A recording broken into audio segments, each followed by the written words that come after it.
Hey everyone, आज के इस लेक्चर में हम बात करेंगे रस धातु के बारे में। नोट्स मैंने एनसीएसएम के अकॉर्डिंग प्रिपेयर किए हुए हैं।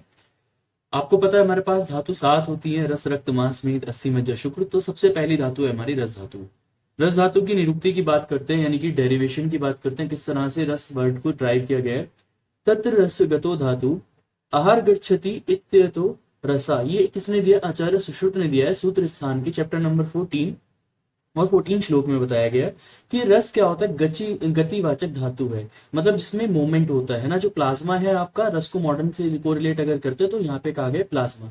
तो प्लाज्मा के अंदर क्या होता है? मोमेंट होता है। तो यही क्या बात यहाँ पे कही गई है, रस गतिवाचक धातु है। प्रत्येक समय गति करने के कारण इसे रस कहा जाता है। तो मतलब जिसमें मोमेंट होता है वो क्या है? हमारा रस। और आपका जो प्लाज्मा है वो क्या करता है? मूव करता है। तो इसको आप इस तरह से निरुक्ति, मतलब इसका डेरिवेशन होगा कि रस वर्ड कहाँ से लिया गया है। अब हम बात करते हैं परिभाषा के बारे में, यानी कि इसकी डेफिनेशन के बारे में। डेफिनेशन क्या होगी? पंच महाभूत चतुर्युध प्रकार पान अशन भक्ष्य लेह क्षण रस तथा द्विविध वीर्य शीत उष्ण युक्त आहार का सेवन करने के पश्चात उचित पाचन के पश्चात प्रसाद रूप उत्पन्न शरीर की सर्वप्रथम धातु को रस कहा जाता है। तो जो आपका आहार है, जो आप फूड ले रहे हो, वो कैसा होता है? पंच महाभूत युक्त होता है। और 4 टाइप का आहार होता है, जैसे पान जिसको हम पीते हैं, भक्ष्य लेह चाटने वाला या फिर चबा के खाने वाला, इस और 6 रस, जिसमें 6 रस होते हैं और जिसमें 2 टाइप के वीर्य हो, या तो शीत वीर्य हो या उष्ण वीर्य हो। ऐसा आहार जब हम लेते हैं, वो पाचन होने के बाद, मतलब उसका डाइजेशन होने के बाद जो सबसे पहले धातु बनती है वो होती है हमारी रस धातु। अब हम बात करते हैं रस धातु का स्थान क्या है, यानी कि प्लाज्मा का स्थान क्या है। तो क्या कहा गया है? तस्य च हृदय स्थानम। तो मतलब रस धातु का स्थान क्या कहा गया? हृदय कहा गया, मतलब आपका हार्ट कहा गया है। और हृदय में 24 रस वाहिनी धमनियां होती है। मतलब जो हमारा रस है, जो प्लाज्मा को मूव कराती है, वो कितनी होती है? आर्टरीज, 24 आर्टरीज बताई है आचार्य ने, जिसके द्वारा क्या होता है? जो हमारा रस है वो संपूर्ण शरीर में वहन होता है, मतलब पूरे शरीर में ट्रांसपोर्ट किया जाता है। ठीक है। अब ये जो हमारी धमनियां हैं, जो हमारी आर्टरीज हैं, वो कितनी है? 24। तो 10 कौन सी हैं? ऊर्ध्वगामी, 10 अधोगामी होती है, 4 तिर्यकगामी होती है। मतलब ऊर्ध्वगामी मतलब जो ऊपर की तरफ जाती है, ठीक है। अधोगामी मतलब जो नीचे की तरफ जाती है। और 4 तिर्यक का मतलब होता है जो चारों, हमारी बॉडी के चारों तरफ फैली होती है। ठीक है। अब हम बात करते हैं रस धातु का निर्माण। मतलब रस धातु जो है हमारा प्लाज्मा, वो फूड से कैसे बनता है। तो जो भी आप आहार रस लेते हो, उस पे क्या होते हैं? जो आपकी जाठर अग्नि है, जिसको हम आहार अग्नि कहते हैं, वो वर्क करती है। और वो करने के बाद क्या करती है? 2 पार्ट में डिवाइड कर देती है।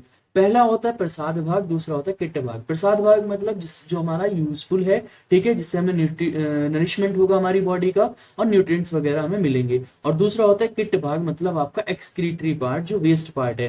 तो स्थूल भाग के, जो हमारा प्रसाद भाग है, उसके 2 भाग होते हैं, स्थूल भाग और सूक्ष्म भाग। फर्दर तो जो स्थूल भाग है, मतलब जो हमारा बड़ा वाला पोर्शन है, वो क्या करेगा? हमारा रस धातु का निर्माण करेगा। और जो हमारा सूक्ष्म भाग है, वो क्या करेगा? उपधातु की उत्पत्ति करेगा। उपधातु क्या होते हैं, धातु क्या होती है, ये हमने प्रीवियस वीडियोस में डिस्कस किया हुआ है। ठीक है। तो यहाँ से क्या हो जाएगा? स्थूल भाग से क्या हो जाएगा? रस धातु का निर्माण हो जाएगा। और सूक्ष्म भाग से उपधातु जैसे रस की उपधातु कौन सी है? स्तन्य और आर्तवी। एमसीक्यू में भी पूछा जाता है। इसके बाद है किट्ट भाग। किट्ट भाग मतलब इसका जो वेस्ट होगा वो क्या बताया गया? यहाँ पे कफ बताया गया है। तो कफ किसका वेस्ट है? रस धातु का वेस्ट कफ होता है। अब हम बात करते हैं रस धातु के गुण, मतलब क्या क्या प्रॉपर्टीज होती है रस धातु की। तो पहला क्या है? द्रव होता है, मतलब लिक्विड होता है। स्निग्ध होता है, मतलब स्मूथ होता है। श्लक्षण होता है, गतिमान, मूव करता है। और शरीर का धारण और शरीर का पोषक करता है, मतलब शरीर को हमारे बल भी देता है, न्यूट्रिशन वगैरह भी प्रोवाइड करता है। अगर हम बात करते हैं प्रमाण, मतलब कितना अमाउंट हमारी बॉडी में रस धातु का प्रेजेंट होता है, तो आचार्य ने क्या कहा है? 9 अंजलि। मतलब अंजलि क्या होता है? इस तरह से मैंने ये जो हाथ फैला है, इस तरह से जितना इसमें लिक्विड आ जाएगा वो माना जाएगा 1 अंजलि। तो इस तरह से 9 बार जितना आएगा तो वो यहाँ पे 9 अंजलि यहाँ पे रस धातु का प्रमाण बताया है आचार्य ने हमारे। ठीक है। अब इसके बाद हम बात करते हैं रस धातु के कर्म। क्या क्या कर्म होते हैं, मतलब कार्य क्या करता है रस धातु। तो रस धातु में यहाँ पे श्लोक आपको इंपॉर्टेंट है, याद रखना रहेगा। रस तुष्टि प्रीणम रक्त पुष्टि चय करोति। तो क्या करता है? तुष्टि करता है, मतलब तृप्ति करता है हमें, और साथ में प्रसन्नता लाता है। ठीक है। और प्रीण का मतलब होता है पोषण, यानी कि नरिशमेंट करता है हमारी बॉडी का। और रक्त पुष्टि मतलब यही क्या करेगा? रक्त धातु का निर्माण करेगा। जैसे मैंने बताया था, आपने पढ़ा होगा क्षीर दधी न्याय, मतलब जिस तरह से क्षीर मतलब दूध से दही बनती है, इसी तरह पहले वाली धातु से नई नई धातु बनती है। जैसे हमारी धातु 7 है, रस, रक्त, मांस, मेद, अस्थि, मज्जा, शुक्र। तो रस धातु से बनेगी रक्त धातु, रक्त से बनेगी मांस, मांस से बनेगी मेद, मेद से बनेगी अस्थि। इस तरह से हमारी फर्दर धातु बनती चली जाती है। अब हम बात करते हैं स्रोतस। स्रोतस मतलब क्या होता है, जो चैनल्स होते हैं कि फ्लो किसमें करता है, वो चैनल्स कौन से हैं। तो रस वहानाम स्रोतसाम हृदय मूलम दश धमनिया। तो यहाँ पे आचार्य चरक ने क्या कहा है, रस वहानाम स्रोतसाम हृदय मूलम दश धमनिया। तो ये इंपॉर्टेंट श्लोक है, आपको जब आप स्रोतस पढ़ोगे वहां पे भी आपको याद करना रहेगा। बेटर है आप यहाँ पे इस चीज के साथ याद करते चलो। तो रस व स्रोतस का स्थान क्या कहा गया, हृदय कहा गया, और 10 रक्तवाहिनी धमनियां कहा गया है। अब हम बात करते हैं जो हमारा रस है उसका सहन, मतलब किस तरह से रस हमारी बॉडी में ट्रेवल करता है, कौन है जो हमारे रस को ट्रेवल कराता है। ये अगर आप श्लोक याद करते हो तो वेल एंड गुड है, और अगर नहीं याद होता तो इस श्लोक को आप स्किप कर सकते हो।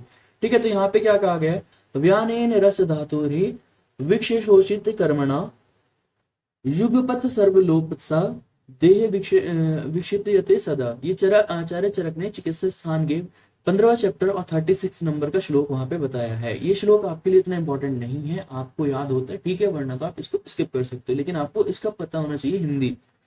व्यान वायु जो हमारे पास आपको पता है वात दोष है, उसके 5 टाइप होते हैं, प्राण, अपान, समान, व्यान और उदान।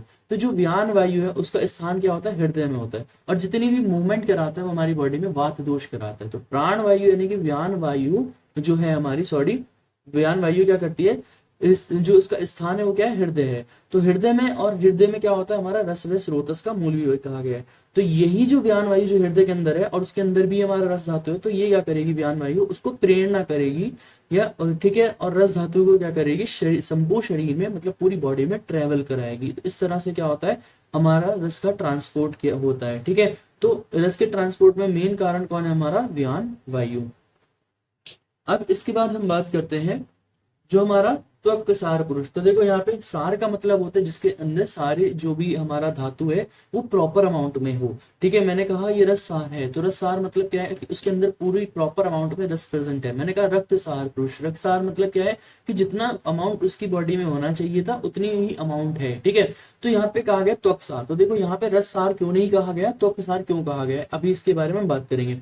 तो देखो रस धातु की सम्यक स्थिति का ज्ञान अनुमान द्वारा किया जाता है, क्योंकि रस धातु को प्रत्यक्ष रूप से देखा नहीं जा सकता। तो आप बॉडी का प्लाज्मा ऐसे तो दिख नहीं सकता एक्सटर्नली, तो आप क्या करते हो, उसको अनुमान लगाते हो। और इसका अनुमान किसके द्वारा लगाया जाता है, उसकी स्किन को देख के, कि अगर उसका स्किन का कॉम्प्लेक्स बहुत अच्छा है तो आप समझ जाओगे इसके अंदर रस प्रॉपर अमाउंट में है। ठीक है, तो इसीलिए, और स्किन को क्या जाता है, त्वक, तो इसीलिए यहाँ पे वर्ड यूज किया गया त्वक सार, क्योंकि हम रस धातु का किससे ज्ञान करते हैं, त्वचा से ज्ञान करते हैं। तो त्वक सार, रस धातु की सम्यक स्थिति का ज्ञान किसके द्वारा होता है, त्वचा के द्वारा होता है। इसीलिए यहाँ पे क्या कहा गया, त्वक सार पुरुष के लक्षण बताए गए हैं। तो त्वक सार पुरुष की जो त्वचा होती है वो कैसे होती है, स्निग्ध होती है, श्लेष्ण होती है, मृदु होती है, सूक्ष्म होती है, अल्प गंभीर और सुकुमार होती है। ये यहाँ पे लक्षण बताए गए त्वक सार पुरुष के।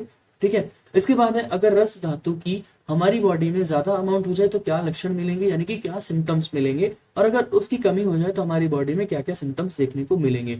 तो यहाँ पे क्या कहा गया, रसो अपीश्लेष्मता, मतलब क्या कहा गया, रस धातु की वृद्धि से क्या होगा, कफ वृद्धि के लक्षण के समान मिलेंगे। अगर रस की वृद्धि हो रही है तो रस की वृद्धि के कारण कैसे मिलेंगे, कफ की वृद्धि के समान लक्षण मिलेंगे। जैसे कफ के लक्षण क्या होते हैं, आलस्य होगा, गौरवता हो जाएगी, ठीक है, हमारा मेदु धातु बढ़ जाएगी। तो ये सारे लक्षण यहाँ पे रस की वृद्धि में देखने को मिलेंगे। रस 6 के लक्षण क्या है, ये ऊपर वाला श्लोक याद नहीं करना है, थोड़ा मेरे से गलत हो गया था, नीचे यहाँ पे आप इसको याद करिएगा।